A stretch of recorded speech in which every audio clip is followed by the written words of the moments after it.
আসসালামু আলাইকুম। সবাই কেমন আছেন? আশা করি সবাই ভালো আছেন। আজ আমি বানাবো নোয়াবি সেমাই। তো চলুন নোয়াবি সেমাইয়ের রেসিপিটা দেখে আসি। এজন্য এখানে আমি 2 প্যাকেট লাচ্ছা সেমাই নিয়ে নিয়েছি। আপনারা যে কোনো ব্র্যান্ডের লাচ্ছা সেমাই নিয়ে নিতে পারেন।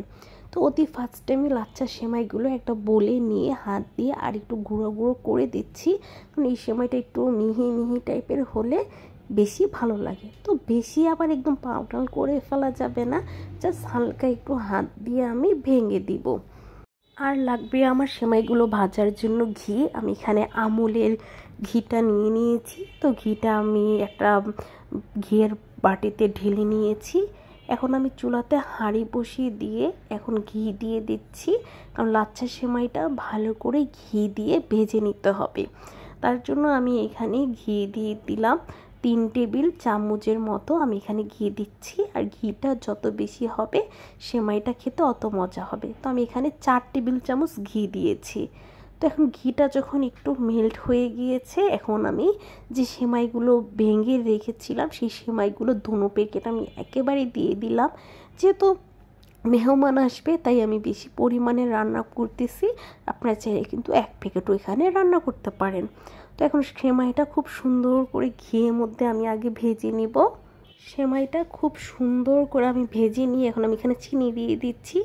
1 কাপ থেকে সামান্য একটু কম আমি চিনি দিয়েছি, যেহেতু এখানে একটা মালাই যাবে, মালাইটার ভিতরে মিষ্টি থাকবে, তাই এখানে আমি চিনিটা কমই দিয়েছি।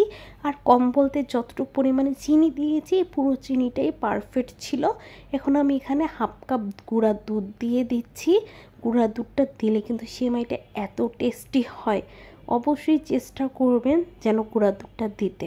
তো এখন চিনি আর গুঁড়া দুধ দিয়ে আমি সেমাইটাকে ঘিয়ের উপরে খুব সুন্দর করে ভেজে নিচ্ছি। সেমাইটা কিন্তু আর কোনো রান্না হবে না, সেমাইটা এখনই কিন্তু যতটুকু রান্না হওয়ার এখানেই রান্না হয়ে যাবে।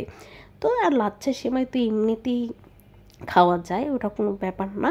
তো এই যে খুব সুন্দর করে ভেজে নিচ্ছি, তাও আমি এটা চুলার আঁচটা মিডিয়ামে রেখে প্রায় কিন্তু আমি 10 মিনিটের মতো রান্না করেছি। তো আমার রান্নাটা যখন শেষ তখন আমি আবারও 2 টেবিল চামচ ঘি দিয়ে দিচ্ছি। মোট এখানে 6 টেবিল চামচ আমি ঘি ইউজ করলাম। তো লাস্ট পর্যায়ে ঘিটা দিয়ে এখন আবারও নাড়াচাড়া দিয়ে দিব। আর লাস্টের ঘিটা দিলে সেমাইয়ের গ্রানটা খুবই ভালো আসে। তো এর ভিতরে কিন্তু আমার সেমাইটা খুব সুন্দরভাবে রেডি হয়ে গেছে।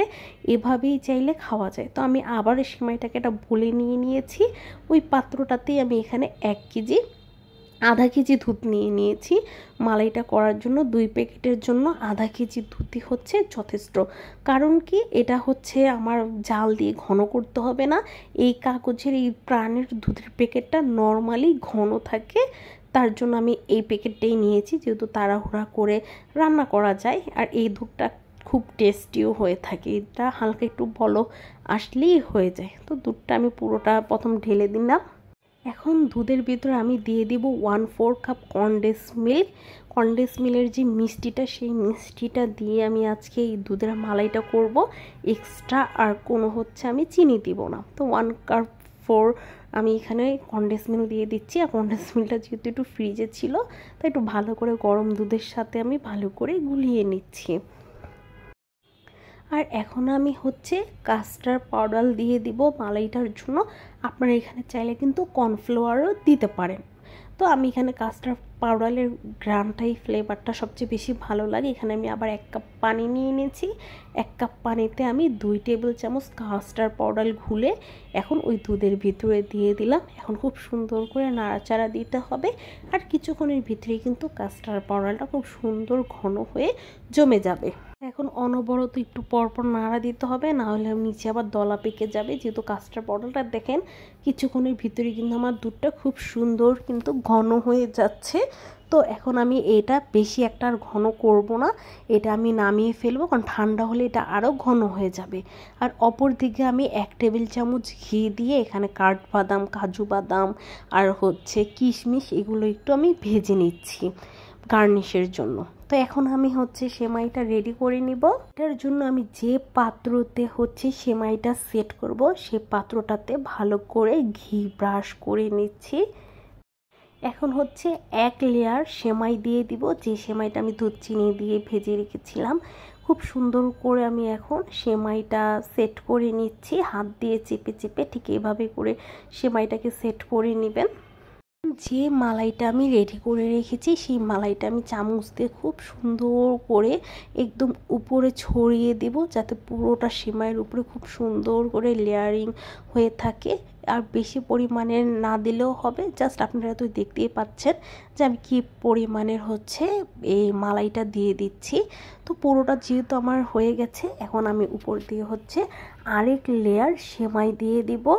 খুব সুন্দর করে উপর দিয়ে এমনভাবে ছড়িয়ে দেব যাতে মালাইটা পুরো খুব সুন্দর ঢেকে থাকে, আর সেমাইটাও যাতে খুব সুন্দর পুরো উপর থেকে নিচে যে মালাই আছে তা দেখা না যায়।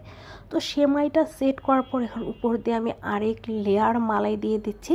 আপনাদের খুশি, আপনারা যতটুকু লেয়ারিং খেতে চান, ঠিক পাত্র যদি ছোট হয় তাহলে সেমাইগুলো আরও বেশি লেয়ারিং হবে। যেহেতু আমার পাত্রটা বড়, তাই আমার 2 লেয়ারিংয়ে আমি হচ্ছে সেমাইটা দিয়ে দিচ্ছি।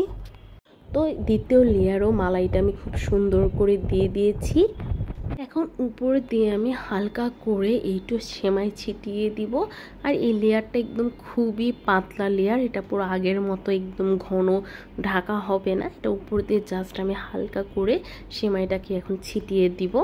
এখন ঘি দিয়ে যে আমি বাদাম আর হচ্ছে কিশমিশগুলো ভেজে রেখেছিলাম, এখন উপর থেকে জাস্ট হচ্ছে এগুলো দিয়ে দিচ্ছি, ছিটিয়ে দিব।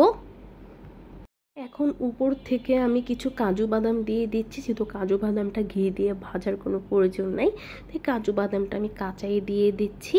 আর এখন সুন্দরের জন্য আমি কিছু চেরি দিয়ে দেব। এটা হচ্ছে অপশনাল, আপনাদের কাছে ভালো লাগলে দিবেন, না ভালো লাগলে দিবেন না। কিন্তু যেহেতু আমি ভিডিও করতেছি, কালারফুল প্রয়োজন। আর চেরি খেতে আমার কাছে খুবই ভালো লাগে, আমার বাচ্চারাও পছন্দ করে, তার জন্য আমি কিছু চেরি ফুল কেটে উপরে দিয়ে দিচ্ছি ডেকোরেশনের জন্য। ডেকোরেশন হচ্ছে যার যার খুশি, যে যেভাবে পছন্দ করে ঠিক সেভাবে করে নিলেই চলে। তো এখন পুরোপুরি আমার নোয়াবি সেমাইটা রেডি। আপনাদের কাছে কেমন লাগলো বলুন তো? নোয়াবি সেমাই এক একজন এক একভাবে তৈরি করে, আমি আমার মতো ভাবে তৈরি করেছি, আর এভাবে খেতে খুবই টেস্ট। আপনারা একবার বানিয়ে দেখতে পারেন, অসম্ভব মজাদার হয়ে থাকে এই নোয়াবি সেমাইটা। আল্লাহ হাফেজ।